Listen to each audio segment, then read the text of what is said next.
সরকার সম্বন্ধে কিছু বলতে চান বাংলাদেশ? সরকার সম্বন্ধে বলতে আমি একটা টিভি নিছি, সরকারের টিভিটা দিয়ে গেছি, আমার সরকার আমার টিভিটা দেয় নাই।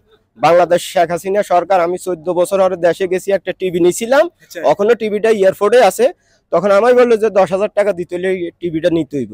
তো আমি 10,000 টাকা দিই নাই, আমি একজন প্রবাসী হিসাবে আমাদের দেশের সরকারকে ওই টিভিটা আমি দিয়ে চলে গেলাম। মানে এটা গিফট করছেন নাকি আল্লাহর রাস্তায় দিয়েছেন? আল্লাহর রাস্তায় বললেই হয়। আসসালামু আলাইকুম, প্রবাসী মিশন চ্যানেল থেকে আমি ইয়াসিন অপূর্ব আপনাদেরকে স্বাগত জানাচ্ছি আজকে প্রবাসী গল্পে। আজকে আমার সাথে একজন ভাই আছেন, ওনার সাথে কথা বলবো, প্রবাস জীবনের সম্পর্কে জানবো এবং না বলা কথা শুনবো এবং আপনাদেরকে শোনাবো। আসসালামু আলাইকুম। আসসালামু আলাইকুম। কেমন আছেন আপনি? আলহামদুলিল্লাহ ভালো। প্রবাসী কত বছর? আমি আসছি আজকে 7 মাস হয়েছে এখানে। 7 মাস? জি মাত্র? মাত্র।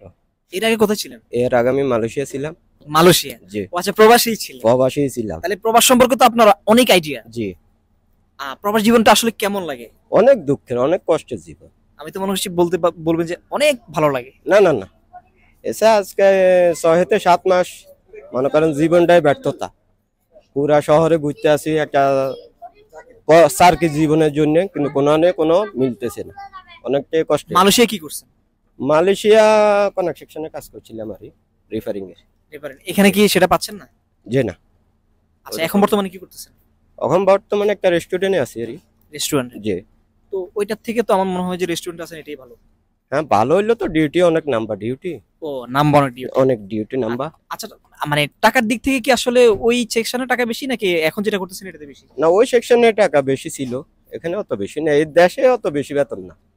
আচ্ছা আচ্ছা, তো মালয়েশিয়া থেকে বাংলাদেশে গিয়েছেন, বাংলাদেশ থেকে আবার এই দেশে কেন?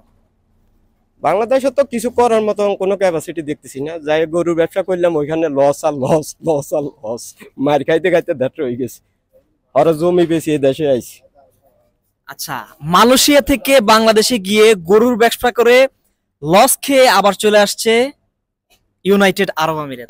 আরব আমিরাত এসে কি আপনি কি মনে করতেছেন যে আসলে আপনার যে গরুতে লস খাইছেন ওই টাকাগুলো উঠাতে পারবেন? ওখানে এখানে আইতো যে টাকা দিয়ে আইছি, এই বিগত 2 বছরে ওই টাকা উঠাইতে পারি কিনা এটাই সন্দেহ আছে। এটাই সন্দেহ? এটাই সন্দেহ আছে। আচ্ছা, বিয়ে তো করছেন? বিয়ে অবশ্যই করছি। আপনি যখন মালয়েশিয়া থেকে আসছেন, জি, ভাবি কি বলছে যে তুমি আর প্রবাসে যাওয়ার দরকার না, গরুর ব্যবসা করো? না না, আমি আসিও তখন বিয়ে করছি। আমি 2007 সালে বাংলাদেশ থেকে গেছি, 2021 সালে আমি বাংলাদেশে আইছি। একটানা ছিলাম আমি।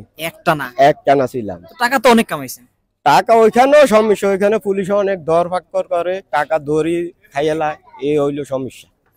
আর ওইখানেও বাংলাদেশ যারা বড় র্যাঙ্কে আছে ওরা খুব খারাপ, টাকা মারি খায় মনে করেন আমাদের লাইন সাধারণ পাবলিকের, ওটাই মূলত সমস্যা। আচ্ছা, 21 সালে বিয়ে করছেন? জি, 21 সালে বিয়ে করছি। আচ্ছা, এই যে এখন যে আসছেন কমা 7 মাস? 7 মাস। 7 মাস এই যে ভাবিরে রাইখে আসছেন, ভাবিরে কতটুকু মিস করেন? অনেকটাই। অনেক সিরিয়াসলি? সিরিয়াসলি? হ্যাঁ। আচ্ছা, ভাবির উদ্দেশ্যে আসলে কি বলতে চান? না, ভাবি অনেক খুব ভালো মানুষ, আল্লাহ মিলাইছে, আলহামদুলিল্লাহ, গর্ব করি। ঠিক আছে, যে আমার মতন একজন মানুষ, সাধারণ মানুষ একটা ভালোই হাইছি, আলহামদুলিল্লাহ, আল্লাহর কাছে শুকরিয়া। যেমন আমি আইসি তো লিখে দেশ তেমন 50,000 টাকা দিতে পারিনি, কথা বুঝছেন? হ্যাঁ, হ্যাপি। আচ্ছা, ভাবি যদি আসলে আপনি মনে কষ্ট নিয়েন না, না, ভাবি যদি আসলে কারোর সাথে চলে যায় তখন আপনি কি করবেন? ওরা আমি একদিনই বলছি আমি মরি যাবো, ওরম আই হালামো। তাই? হ্যাঁ, মানে মরলে দুইজন একসাথে? একসাথে। ও মাই গড। আমি ওই দিনে তার ঘোষণাটা দিছি, যাইলে এখন চলে যাও, আর আশাবাদ ইনশাল্লাহ যাবে না। মানে দেখেন, এটাই হওয়া উচিত একজন পরিবারের ক্ষেত্রে, একজন লাইফ পার্টনারের ক্ষেত্রে, যে এতটুকু কনফিডেন্স আছে যে কখনো যাবে না, মরলে দুজন একসাথে, বাস্তব দুজন একসাথে। যাই হোক, ভাবি কি এখন বলে যে তোমার ইনকাম না, চলে আসো বাড়িতে? হ্যাঁ, আজকে কষ্টের কথা বললাম, শেয়ার করলাম, না হইলে চলি আইন। আমি কইলাম যে তোমার কারণে তো এই দেশটা আইলাম, আমরা তো এত সাইদের প্রয়োজন যা দিছে আলহামদুলিল্লাহ, কয়টা দিন এই পৃথিবীর থাকবো, কথা বুঝছেন? এখন তাই নিজে ব্যর্থতা, নিজের কাছে কষ্ট লাগে। যেমন যাইতে হয় দুবাই, যাইতে হয় আবুধাবি, যাইতে হয় আজমান, যাইতে হয় শাহজাহান, মানে ঘুরতে ঘুরতে নিজের চোখের পানি হরি যায়। 3.5 লাখ টাকা খরচ করি এই দেশে ভিখারি, জায়গায় জায়গায় ঘুরতেছি। মনে করেন 7 মাস অন্তর 7 ডিস্ট্রিক্টে গেলাম। এখন এডে লাস্ট জীবনের চিকিৎসা, এখানে ইন্টারভিউ দিতে হারিয়ে যায় বাংলাদেশ, আর করার কিছু নেই ভাইয়া, কথা বুঝছেন ভাইয়া? আচ্ছা আচ্ছা, বুঝতে পারছি। এই যে আপনি যে এই 3.5 লাখ টাকা খরচ করে আসছেন, যার মাধ্যমে আসছেন, উনি আপনার কি হয়? ওনারা তো এলে দেশের এজেন্ট বড়ওয়ালা লোক, এরা তো কিছু না, এরা যা বিষা দিয়ে দিছে বাস করি খাও আর মরি বাঁচি, এটা আমার নিজের ব্যাপার, এরকম আর সিস্টেম। আচ্ছা, কিছু না করতে পারলে আবার দেশে চলে যাবেন? হ্যাঁ, দেশে চলে যেতে হইব ভাই, কি করার আছে। এই যে 7 মাসে অনেকটাই কষ্ট ভোগ করতেছি, আসলাম 2-4 পয়সা টাকা রুজির জন্য, কিন্তু এখানে ব্যর্থতা ব্যর্থতা ভাই।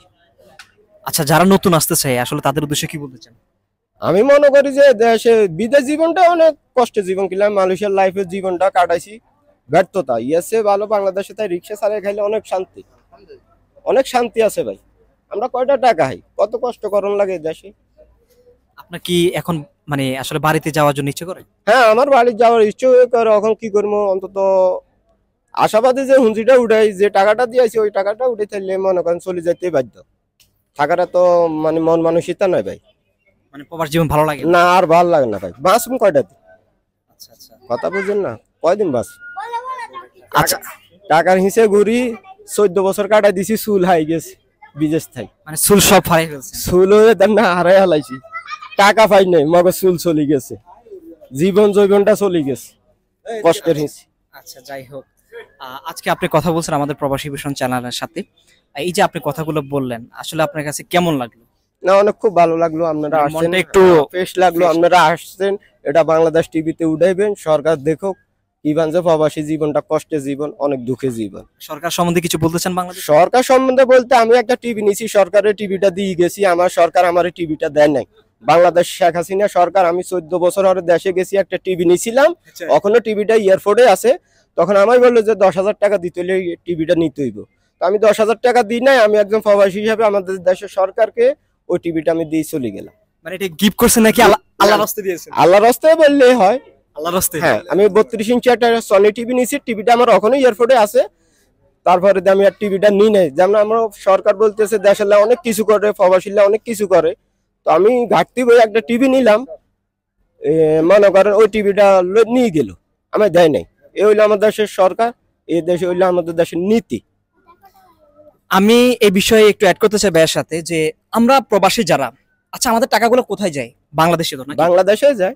বাংলাদেশ উন্নত হচ্ছে, হ্যাঁ উন্নত হচ্ছে ভাই। তাহলে আমাদের এই বাংলাদেশ এয়ারপোর্টে যে আমাদের প্রবাসী ভাইদেরকে এত লাঞ্ছনা, এত মানে মনে হয় যে তারা চোর, কেন, হয় কার জন্য করতেছে?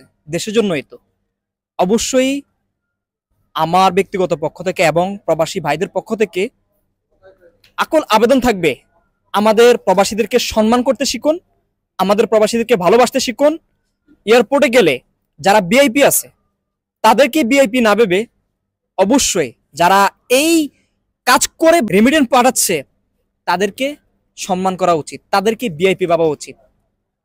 এই যে আপনারা হয়রানি করতেছেন, কোন একটা জিনিস নিয়ে গেলে আপনারা এটা এয়ারপোর্টে আটকে দিচ্ছেন, আপনারা জানেন যে আসলে কত কষ্টের টাকায় এই জিনিসটা বাংলাদেশে উনি নিচ্ছে, মাথার গাম পায়ে ফেলে এই জিনিসটা ফ্যামিলির জন্য নিচ্ছে। আর সেই জিনিসটা যখন আপনারা এয়ারপোর্টে আটকে দেন, তখন একজন প্রবাসীর কোথায় লাগে আপনি জানেন?